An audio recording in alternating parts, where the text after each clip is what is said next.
we hit a dead end. Sonic games are often met with split reactions, with detractors and defenders alike. Yet it's hard to imagine just who would vouch for Sonic Boom: Rise of Lyric, as it's hard to even consider the final game a finished product. What's the matter, Sonic?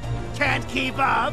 To set the stage, Sonic and pals are sidetracked from their usual confrontations with Eggman when they stumble across an ancient serpentine villain known as Lyric, accidentally unleashing him upon the modern world. In order to stop him, they have to find a series of crystals that Lyric needs to power his robot army. I have no idea what you're talking about, but I'm pretty sure it's a bad thing.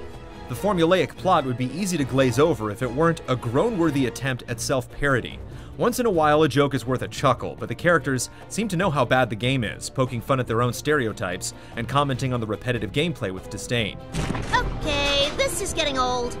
Plus, the experience is frequently jarring as cinemas and gameplay essentially interrupt each other with abrupt, disjointed transitions.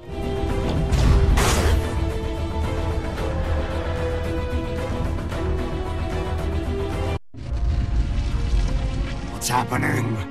That's just the beginning of Sonic Boom's problems, however. The game suffers from a low frame rate paired with a poor camera, which can make even basic platforming troublesome, while a short draw distance has you constantly seeing objects appear and disappear in the distance. In certain areas, the engine struggles even more, grinding the frame rate to a halt and causing your companions to erratically pop in and out behind you. This all comes to a head in Sonic's signature speed sections. The roller coaster-like roads are a muddled, choppy ride, and it's frustrating trying to react to hazards that you can barely identify. I must get to my lair. Wow, we need to get out of here. These familiar corkscrews are just diversions connecting you to new levels. Playing Sonic Boom is more about typical platforming than speed, and it's focused on switching between defining abilities of each character to advance. Sonic can spin dash up ramps, Amy can triple jump and walk across narrow beams, Knuckles can climb walls and ceilings, while Tails can hover and send his buddy bots into mouse-sized passages. Levels are laid out with clear sections made for specific characters, but that doesn't stop them from constantly telling you what to do. Your crew will make sure to point out practically every switch and bounce pad you encounter, no matter how obvious it might be. Look, ramps! We can use these as ramps. In addition to their individual abilities, each character also sports a new tool called an Enter Beam, which is used like a lasso to pull certain switches, grab enemies, and hook onto special grapple points. There are also rails serving as shortcuts or side routes, although hanging and swinging can be awkward at times. Is this all Lyric has to offer? Along the way, you'll fight plenty of Lyric's robotic minions, but combat is largely a matter of alternating regular and homing attacks without much thought. There is a dodge mechanic, and enemies do have tells, but between the clunky camera and character responsiveness, it's tough to react consistently.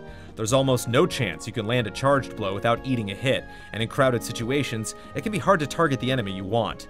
That said, you can mash your way through most regular groups, and only a handful of bosses manage to be really frustrating. Connecting the more straightforward levels is a pair of more open hubs where you can explore, pick up a few side quests, and use collected robot parts to build structures and get upgrades. Using the crystal from one level unlocks the door to the next, so there's not much freedom, but it's here that the infamous Knuckles exploit comes in. If you time it just right, pausing and unpausing the game while repeating Knuckles' special attack allows you to gain infinite height, thereby scaling the big gates and skipping huge chunks of the game. It's tedious and relatively pointless, but with patience, it can be done. Ah, a road. Other oversights include some rather nasty audio bugs.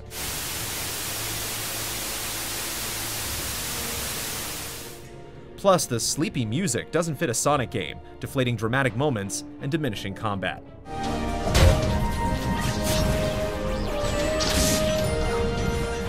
What's strange, though, is that there are times when you can see through the flaws and to a more interesting game that could have been. Diversions such as hydro dashing and shooting galleries offer some cool scenarios, but fall flat with clumsy execution.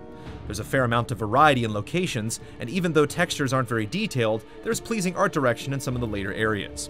The second hub zone has a sizable, intriguing town, but without citizens to walk the streets, it's left feeling eerie and lifeless.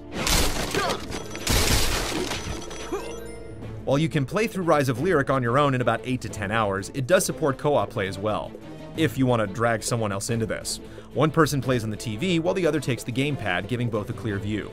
Playing together lets you divide and conquer, taking different paths based on the characters you're using. Unfortunately, playing co-op only strains the troubled engine further, and in some places, it can create confusing tug-of-wars between both players. For all its issues, the main campaign is at least tolerable, but for some reason, Sega decided to go the extra mile and include a set of awful 4-player minigames. These include a group of arena battles, platforming stages that scroll automatically, and a sports-like game of rolling crystals into goals.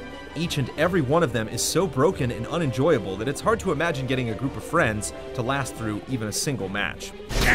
Wrong goal, player one. Overall, even if the engine ran smoothly and the bugs were squashed, Sonic Boom: Rise of Lyric wouldn't be that great of a game. As is, it's an unfinished mess, astounding only in how rapidly you can count its flaws. It's over? Oh, it's over! Whatever that was, I never want to go through it again.